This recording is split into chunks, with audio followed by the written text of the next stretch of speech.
በላይ ራሱ እንደነሱ ደፈጣ የሚችል አይመስለኝም። በጣም በጣም ኃይለኛ ናቸው። ደፈጣ ላይ መብረቃዊ ጥቃት ነው የሚያደርሱት። በጣም መብረቃዊ ጥቃት። እንደውም ጣሊያኖች ምን ይሉታል? ጥቁር ሴጣን፣ ጥቁር ሴጣን ነው የሚሉት።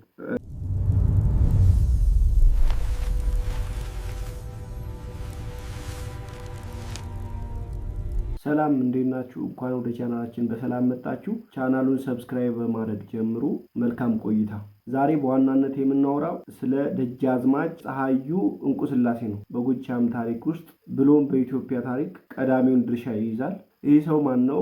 የተወለደ? እንዴትስ ወደ ታሪክ ሊመጣ ቻለ ካላችሁን፣ ደጃዝማች ፀሐዩ እንቁ ስላሴ በጣሊያን ሰዓት ትልቁን ሚና የተጫወተ እንደ አንድ በላይ ዘለቀ ጀግና አርበኛ ነበረ።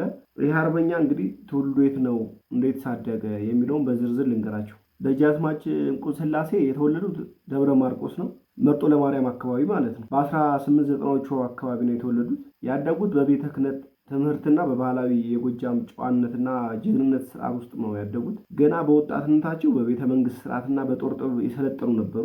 በዋናነት ወደ አርበኝነት የገቡት በ1928 ቀጥታ ጣሊያን የገባ ሰዓት ልክ እንደ በላይ ዘለቀ ማለት ነው። በላይ ዘለቀ ጋር ነው አብረው የገቡት በጣሊያን ሰዓት ማለት ነው። የፋሽስት ጣሊያን ኢትዮጵያን በወረረችበት ወቅት ደጃዝማች ፀሐዩ በዱር በገደል ተሰማርተው ጠላትን ሲያስጨንቁ በግንባር ቀደምት አርበኞች ነበሩ ማለት ነው። ያው እሳቸው የመከላከያ ቀጠናቸው የት እንደሆነ ልንገራቸው በዝርዝር።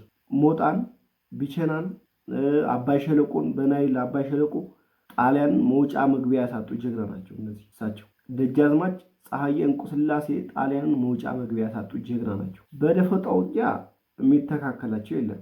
በላይ ራሱ እንደነሱ ደፈጣ የሚችል አይመስለኝም። በጣም በጣም ኃይለኛ ናቸው። ደፈጣ ላይ መብረቃዊ ጥቃት ነው የሚያደርሱት። በጣም መብረቃዊ ጥቃት። እንደውም ጣሊያኖች ምን ይሉታል? ጥቁር ሴጣን፣ ጥቁር ሴጣን ነው የሚሉት ጣሊያኖች ማለት ነው። ታዲያ ከበላይ ጋራ በምን ተጣሉ ካላችሁኝ ልንገራችሁ በዝርዝር። በላይና ደጃዝማች ፀሐዬ እንቁ ስላሴ በጣም ወዳጆች ነበሩ በጣሊያን ሰዓት። በመሃል ግን ጸብ ተፈጠረ። የተጣሉበት በዋናው ምክንያት ሁለቶችም አርበኞች ነበሩ በጎጃም ምድር። ሁለቶችም ጣሊያን ሲያርበተብቱ በደንብ ጽድት ሲያደርጉ የነበሩ ናቸው። በመሃል ግን ልዩነት ተፈጠረ። የተፈጠረው ልዩነት ማን ከመጣ ነው? ኃይለ ስላሴ ሲገቡ በመሃል ልዩነት ተፈጠረ። የተፈጠረውን ዲቴል ልንገራችሁ እያንዳንዷን።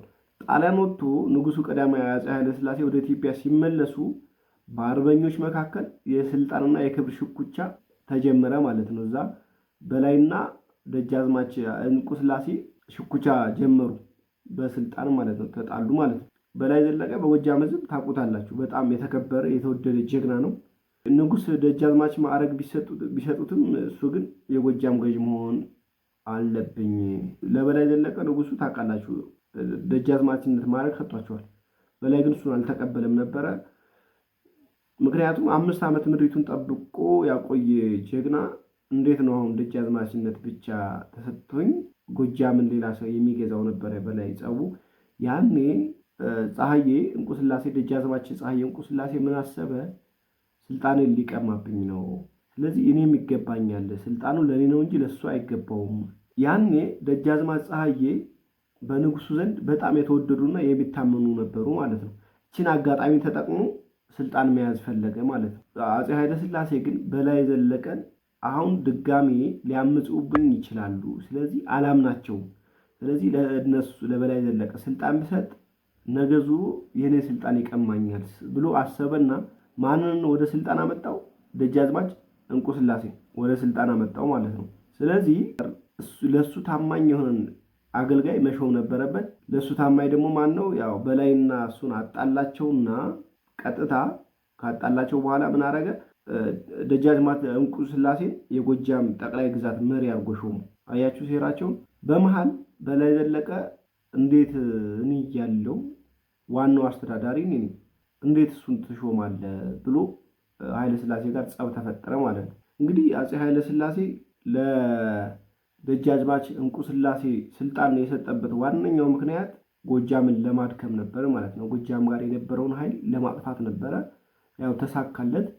ደጃዝማች እንቁ ፀሐዬ እንቁ ስላሴን ብሾም በላይ ዘለቀን ለማጥፋት ያግዘኛል። ስለዚህ በላይ ዘለቀን በቀላሉ ማጥፋት እችላለሁ የሚል ሂሳብ ሰሩና በቀጥታ ፀሐዬ ንጉሥ ሆነ ማለት ነው፣ ለጎጃም ማለት ነው። ያኔ በላይ በወንጀለኝነት ተጠረጠረ፣ በአመፅ ተብሎ ማለት ነው ተጠረጠረና ኃይለሥላሴ ቀጥታ በላይ ዘለቀን መምታት ስላልቻለ በደካማ ጎኑ ገባበት ማለት ነው። ማለት ይሄ ያው ስልጣን ታውቃላችሁ፣ ደካማ ጎን ነው። አይገባኝም ለምን እንደሚሆን አላውቅም፣ ግን ደካማ ጎን ስለሆነ በስልጣን መጣበትና በቀጥታ ስልጣኑን ለማን ሰጠው? ለደጃዝማች ፀሐዬ ማለት ነው። ፀሐዬ ደግሞ እችን ስልጣን ላለመልቀቅ ምን አደረገ? በላይን ማጋፈጥ ጀመረ ማለት ነው። ስለዚህ ያኔ የሚገርም እኮ ነው፣ እንዲሁ ይገርመኛል ሳስበው። ቀጥታ ደጃዝማች ፀሐዬ እንቁ ስላሴ በላይን ማሳደድ ጀመረ። ኃይለ ስላሴ ጋር ተደርቦ በላይን ማሳደድ ጀመረ። ጭራሽ ወደ ፍርድ ሲከሰስ መሰከረበት ሁላ። ወደ ምሽግ ራሱ እሱ ነው ሰራዊቱን ልኮ ሲዋጋው የነበረ ማለት ነው። እንደዚህ አይነት ባንዳ አሁን ባለንበት ሰዓትም አይጠፋምና ይሄ ዛሬ አስተምራል ብዬ ስላሰብኩ ነው፣ ለአሁኑ ትውልድ እንዲጠነቀቅ። ምናልባት አንድም ሁለትም ሶስትም የሚሰማኝ ሰው ይኖራል ብዬ ስላሰብኩ ነው። ባንዳ ከድሮም የመጣ ስለሆነ ጥንቃቄ ማድረግ ያስፈልጋል። ባመንከው ነው የምትከዳው። በመጨረሻ በላይ ዘለቀ ሲሰቀል ፀሐዬ እንቁ ስላሴ ጎጃም ላይ ሆኖ ደብረ ማርቆስ ሆኖ ሙሉን ይከታተል ነበር። በመጨረሻ እሱ የሞተው ኃይለሥላሴ የታፈኑ ሰዓት ማለት ነው። መንግስቱ ኃይለማርያም ያፈናቸው ሰዓት መንጌ ማለት ነው ያደረገውን ልንገራችሁ። መንጌ የንጉሱ ቀኝ እጅ የነበረው እሱ ስለነበረ መጀመሪያ ሳምንት ሳይሞላው መጥቶ እሱ ነው ድርግም ያደረገው መጀመሪያ ማለት ነው። መጀመሪያ ሳምንት መንግስቱ ኃይለማርያም ስልጣን መጥቶ ሳምንት ሳይሞላው መጀመሪያ ኃይለሥላሴ ቀኝ እጅ ስለነበረ እሱ ነው በመጀመሪያ የገደለው። እና ታሪኩ ረዘም ያለ ነው። እንግዲህ አብራችሁ ስለነበራችሁ ከልብ ነው የማመሰግነው። ቤቱን ሰብስክራይብ በማድረግ ታሪካችሁን ማወቅ አለባችሁ። ለእያንዳንዱ ሰው ሼር አድርጉ። በቅርቡ ደግሞ አዲስ ቻሌንጅ እንጀምራለን። አመሰግናለሁ። ሁላችሁንም እግዚአብሔር ያክብርልኝ።